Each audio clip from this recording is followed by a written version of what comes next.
Hello दोस्तों, आप सभी का स्वागत है। और आज हम लोग देखेंगे क्लास 10th के मैथ के प्रश्नावली 8.2 का प्रश्न संख्या 3 नंबर को सॉल्व करेंगे। ठीक है, तो कह रहा है क्या, देखिए, यदि 10a+b बराबर √3 और 10a-b बराबर 1/√3 तो 0 degree less than a+b less than equal to 90 degree. ठीक है, ए ग्रेटर देन बी मतलब बी से बड़ा है ए, तो ए और बी का मान ज्ञात कीजिए।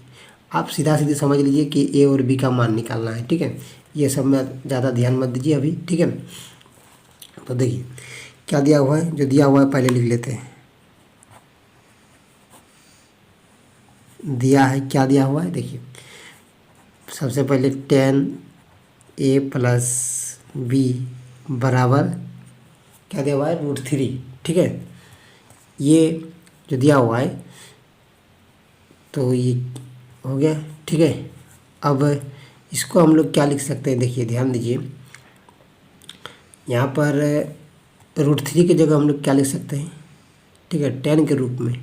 ठीक है, आपको 10 के रूप में ये लिखना है। तो √3 मतलब 10 कितना का मान √3 होता है। ठीक है, तो हम लोग जानते हैं कि 10 60 डिग्री का मान कितना होता है, √3। तो √3 के जगह में हम लोग क्या लिख सकते हैं, 10 60 डिग्री लिख सकते हैं। हाँ, तो लिख सकते हैं। देखिए, तो 10a+b बराबर लिख सकते हैं क्या, 10 60 डिग्री लिख सकते हैं, क्योंकि 10 60 का मान ही होता है √3। ठीक है, अब देखिए जब भी यहाँ पर क्या आ गया, ये क्या है, थीटा है, tan थीटा, यह भी tan थीटा के रूप में आ गया। ठीक है, ये थीटा है। मान लीजिए ये कोण दूसरा है, यहाँ पर भी दूसरा कोण है। ठीक है, मान लीजिए tan a बराबर tan b रहा, तो हम लोग क्या लिख सकते हैं, a बराबर b लिख सकते हैं। क्या लिख सकते हैं, a बराबर b लिख सकते हैं। इसीलिए यहाँ पर क्या लिख सकते हैं हम लोग, a+b बराबर 60 लिख सकते हैं। ये समीकरण 1 हो गया। ठीक है, अब देखिए ये वाला जो दिया हुआ है, क्या दिया हुआ है, 10a-b बराबर कितना दिया हुआ है, 1/√3 दिया हुआ है ना। तो 1/√3 जो दिया हुआ है किसका मान होता है, tan 30 डिग्री का मान होता है। ठीक है, तो यहाँ पर हम लोग क्या लिख देंगे, tan 30 डिग्री लिख सकते हैं। ठीक है, तो लिख सकते हैं क्या, 10a-b बराबर tan 30 डिग्री लिख सकते हैं।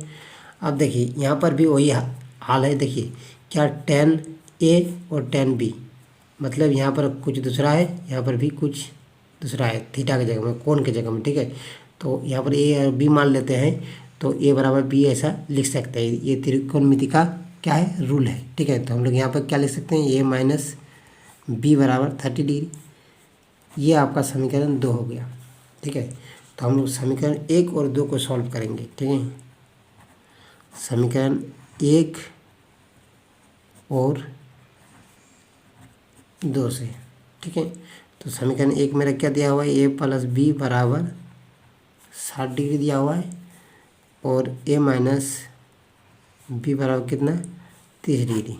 ठीक, तो यहाँ पर देखिए हम लोग समीकरण को सॉल्व करना जानते हैं। ठीक है, तो यहाँ पर भी देखिए b ख़त्म हो जाएगा। जैसे हम लोग का रहता था ना कि x + y बराबर मान लीजिए 60 है और x - y बराबर 30 है, तो हम लोग इसको काट देते थे और x का मान निकाल लेते थे। उसी प्रकार क्या होगा यहाँ पर भी।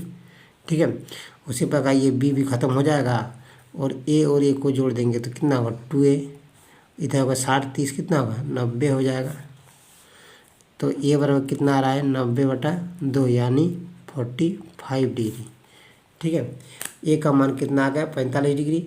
अब भी a का मान समीकरण किसी दोनों में से किसी समीकरण में एक में बैठा देंगे। ठीक है, तो लिख देंगे a का मान समीकरण 1 में रखने पर, समीकरण 1 मेरा क्या दिया हुआ है, a+b 60। ठीक है, तो देखिए यहाँ पर लिखेंगे a+b बराबर 60 डिग्री है, और a की जगह क्या बैठाना है, 45 डिग्री मान बैठा देंगे। तो यहाँ पर क्या कितना होगा 45 प्लस बी बराबर 60। तो बी बराबर कितना होगा 60 माइनस 45। 60 में 45 चला गया कितना होगा 15। ठीक है, तो ये कितना निकल के आ गया बी बराबर मेरा 15 डिग्री। ठीक है, तो और ए का मान कितना है 45 डिग्री। ठीक है, तो ए और बी का मान मेरा निकल के आ गया। ठीक है, थैंक यू दोस्तों। अगर वीडियो अच्छा लगे तो लाइक कीजिएगा और चैनल में नए नए जुड़ रहे हैं तो सब्सक्राइब जरूर कीजिएगा। ठीक है, थैंक यू।